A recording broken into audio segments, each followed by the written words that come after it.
নমস্কার দর্শক বন্ধুরা, দশভুজামা ব্লগসে সবাইকে স্বাগতম।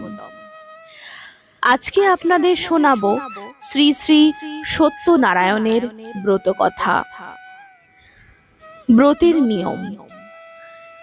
এই ব্রতে কোনো তিথি নক্ষত্রের নিষেধ নেই। যে কোনো লোক প্রদোষকালে এই ব্রত করিতে পারে।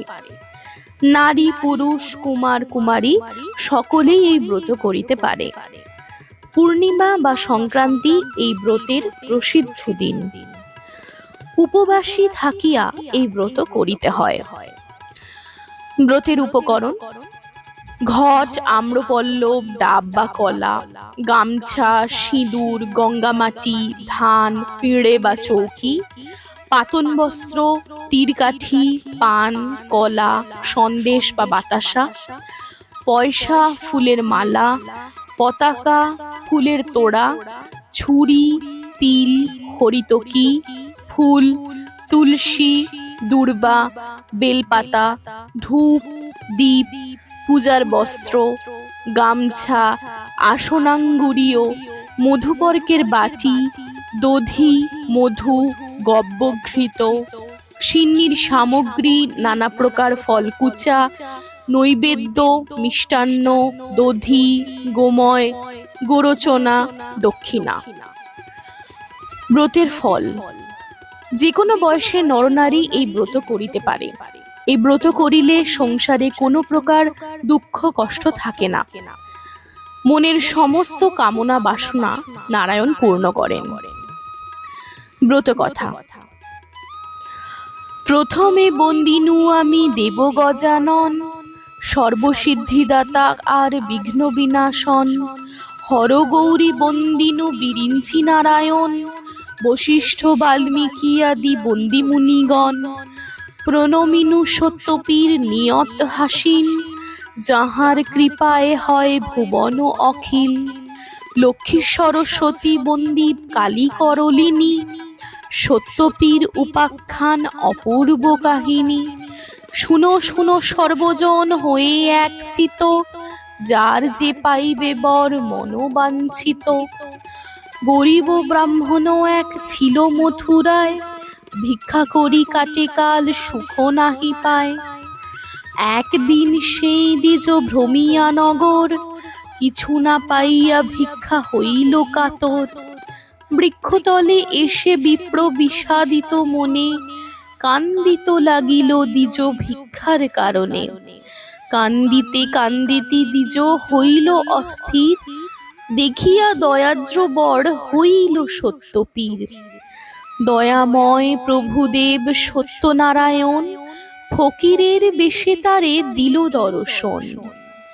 দ্বিজে কয়, নারায়ণ শুনো মহাশয়, কি কারণে কাঁদো তুমি বসিয়া হেথায়? দ্বিজ বলে, কি হইবে বলিলে তোমায়?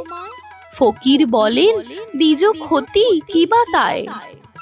দ্বিজ বলে, নিত্য আমি ভিক্ষা মাগি খাই, আজ না পাইনু ভিক্ষা দুঃখ ভাবি তাই। ফকির কহিল, দ্বিজ যাও নিজ ঘরে, আমারে পুজো তবে দুঃখ যাবে দূরে। দ্বিজ বলে, নিত্য পূজি শিলা নারায়ণ, তাহা ভিন্ন না করিব শ্লেচ্ছ আচরণ। হাসিয়া ফকির বলে, শুনো দ্বিজ বর, পুরাণ কোরআনে কাছি নাহি মতান্তর। রাম ও রহিমে যেন নাহি ভেদাভেদ, ত্রিজগতে এই দুই জানিবে অভেদ। এত বলি নিজ মূর্তি ধরে জগন্নাথ, শঙ্খচক্র গদা পদ্ম ধারি চারি হাত। মূর্তি হেরি দ্বিজ বর পড়িল ধরণী, করিল প্রচুর স্তব গদ গদ বাণী।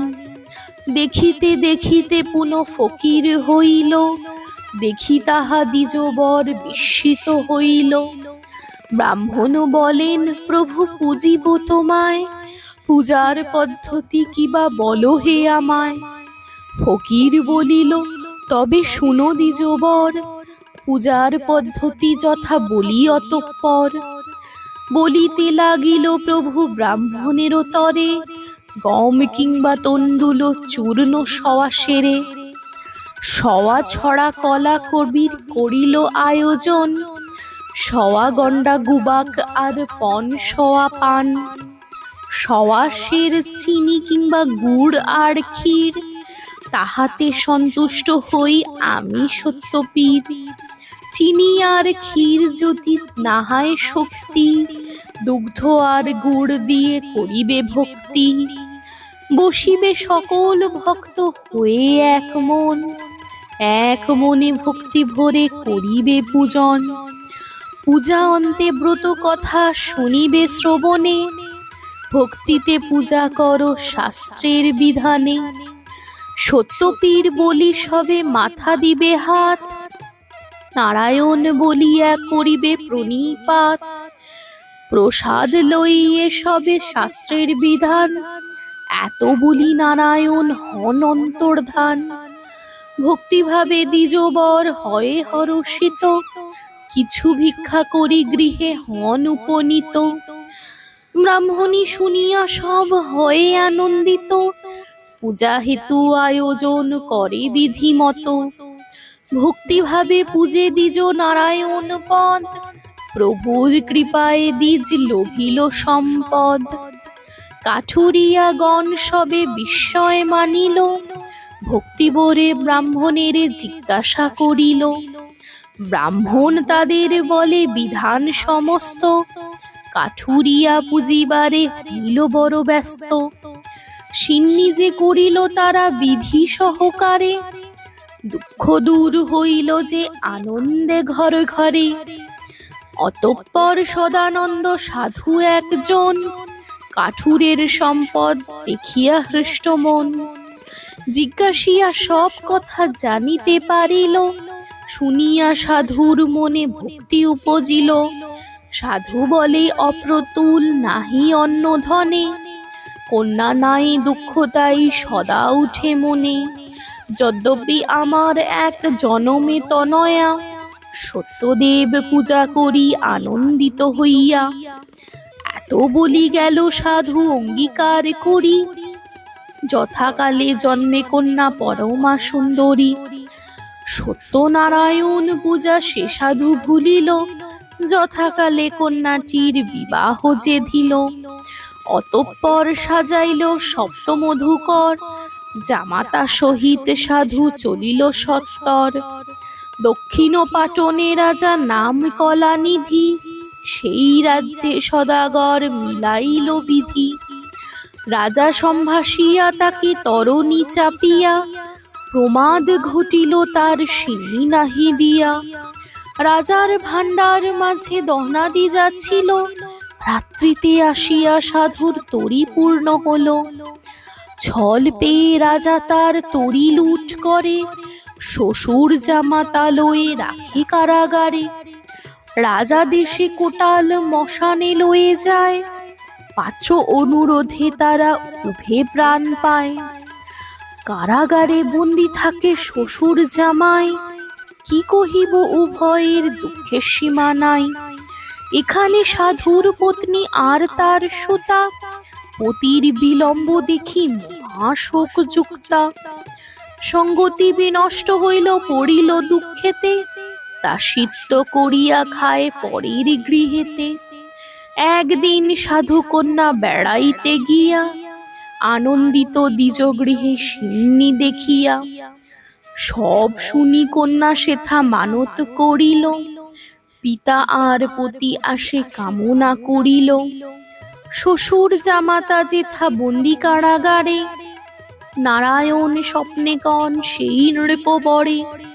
শুনো হে মহারাজ আমার বচন, কলিকালে পুজি আমি সত্যনারায়ণ। সদাগর দুইজন শ্বশুর জামাই, বিনা দোষে বন্দি আছে তোমারে জানাই। প্রভাত হইলে তুমি দুই সদাগরে, দশগুণ ধন দিয়া তুষিবে আদরে। এত বলি ধরিলেন আপন মূরতি, স্বপ্ন দেখি চমকিয়া উঠল নৃপতি।